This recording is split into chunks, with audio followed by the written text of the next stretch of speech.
So just for one quick second, I want to talk about the homework we did in the very beginning and why we did that. So I asked you to identify what your self-limiting belief was, or what the biggest obstacle that you saw to you making progress could be that was a self-limiting belief, and where it came from. I wanted you to dig a little bit deeply, because so often it's the fact that we don't have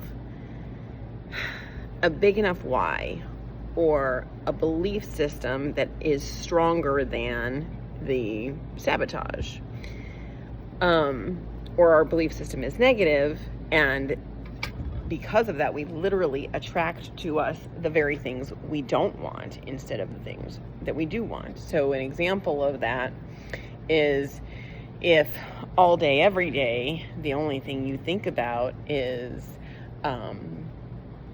that you already have that promotion at work. You can feel yourself in that position. You can see yourself getting that award, or you can see yourself spending the money that you've made. You will attract that thing. That's real. That is an energy thing. The universe will bring to you that which you think about. You're always going to get whatever it is you believe in, or whatever it is that you're looking for. So if you're looking for something negative, that's what you're going to get. If you believe that you're fat, if you believe you can't lose weight, if you believe you're too tired to exercise, if those are the things you say to yourself, then that's going to be your reality. You're creating that. The subconscious mind is far stronger than the physical body. So we have to look at those things too. So does it matter what you eat? Absolutely. Doesn't matter how you sleep. Probably more than how you eat. Doesn't matter if you move. Yes, not as much as food and sleep, but yes, it matters.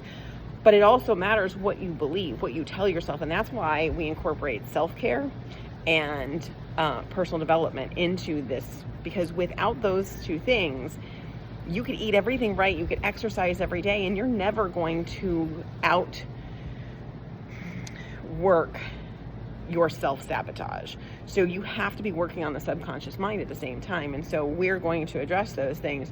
But oftentimes people will ask me, why do you care about my thought process or about the psychology of beliefs? And the reason for that is because I've seen people who are completely physically healthy, who there is absolutely no reason for them to be sick, who have created diseases inside their mind out of fear, out of their beliefs, out of things other people have said to them.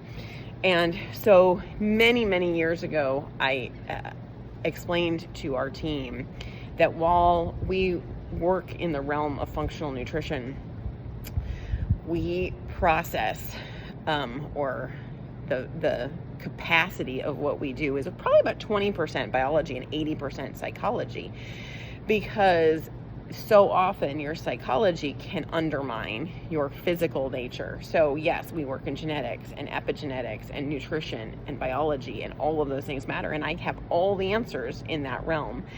But what is impossible is for that to exist without also addressing psychology. And unfortunately, I feel like the psychiatry and psychology fields lack the capacity to actually do that. There's very infrequently do you find people who are well versed in how the subconscious mind works.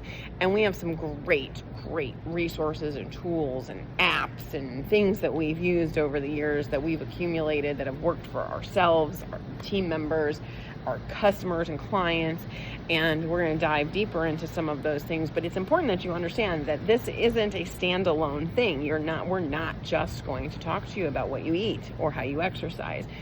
There's importance in every element that we bring through this. And so how well hydrated you are, how you manage your stress, your sleep quality, your diet, your supplemental nutrition or bridging the gaps, your belief system are all going to be just as important as one another as we go through this process. And so I think it is important to point that out, because Sometimes people think it's frou-frou, it's not, or that's not what you're here for, but it is just as important. So yes, we are going to talk about it. And there are going to be things that might be uncomfortable for you to talk about, think about, or face. And I don't care, because that's what we're here for, is to change the behavior patterns that have gotten you here. And a lot of that is ingrained in us from childhood, or from past experiences, or from things people have said to us. And so my motto, which you will hear me repeat over and over and over again, I tell my children, I tell my team, I tell my clients, is fire your brain, hire your heart, follow your gut.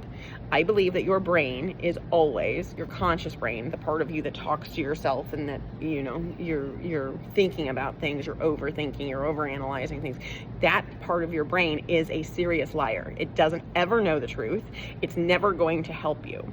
If you can tap into what's behind that, to the subconscious mind, and change how you think about things, how you talk about things, how you perceive things, your subconscious mind and your physical body are totally connected, and that's where the power is. Your heart is your true north. Believe it, because it's always going to tell you the right thing.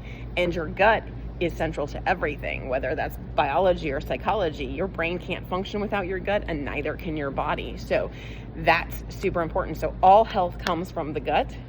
Everything you do is going to come from your subconscious belief system, and your brain is a liar and needs to get the hell out of Dodge.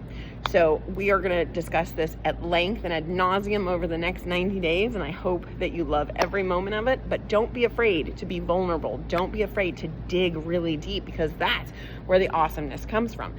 And when you identify what you want more than that belief system that has you stuck, you're able to push beyond it, because that belief system, even if you hate it, even if it's negative, has become your comfort zone. And I'm going to push your ass out of your comfort zone, because that is where the magic happens. Okay?